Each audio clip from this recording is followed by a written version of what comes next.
முடிவிற்காக நீங்கள் எதிர்பார்த்துட்டு இருக்கலாம். அந்த முடிவை குறித்து பலரும் பலவிதமா சொல்லலாம். உன் பிள்ளையினுடைய முடிவு இப்படிதான் இருக்க போகுது, இந்த கடனுடைய முடிவு இப்படிதான் இருக்க போகுது, இந்த வியாபாரத்தினுடைய முடிவு இப்படிதான் இருக்க போகுது, இந்த வியாதியினுடைய முடிவு இப்படிதான் இருக்க போகுது. டாக்டர்கள் கூட அப்படியே சொல்லலாம். ஆனா நான் இந்த பலிபீடத்திலிருந்து விசுவாசிக்கிறேன், அவர்கள் சொல்லுகிற முடிவு அல்ல, அவர்கள் சொல்லுகிற முடிவு அல்ல. முடிவை நிர்ணயம் பண்ணுகிற கர்த்தர், முடிவை நமக்கு நிர்ணயம் பண்ணுகிற கர்த்தர், நமக்கு முடித்து தீர்க்கிற கர்த்தர், அவர் ஒரு முடிவை வைத்திருக்கிறார். யோபுக்கு அவர் ஒரு முடிவை வைத்திருந்தார். அந்த முடிவு தீமையான முடிவு அல்ல, நன்மையான முடிவு.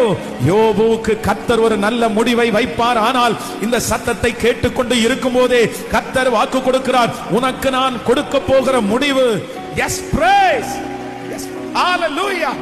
அந்த முடிவு தீமை அல்ல, தீமை அல்ல. இந்த முடிவு சாட்சியாய் நிறுத்தும். இந்த முடிவு உன்னை ஊழியத்தில் பயன்படுத்தும். இந்த முடிவு உனக்கு வெற்றியாய் முடியும். இந்த பிரசங்கம் பண்ணி கொண்டு இருக்கும் போது அந்த சரீரத்தில் கர்த்தருடைய வல்லமை இறங்குது, அந்த குடும்பத்தில் அந்த வல்லமை இறங்குது. இல்ல இல்ல, ஹalleluya, ஜீசஸ் ஜீசஸ் ஜீசஸ் ஜீசஸ். அதெல்லாம் முடிவை நிர்ணயம் பண்ணுகிற கர்த்தர், முடிவை நிர்ணயம் பண்ணுகிற கர்த்தர். ஹalleluya, ஆமென். எல்லாரும் இந்த ரெண்டு காரியத்தை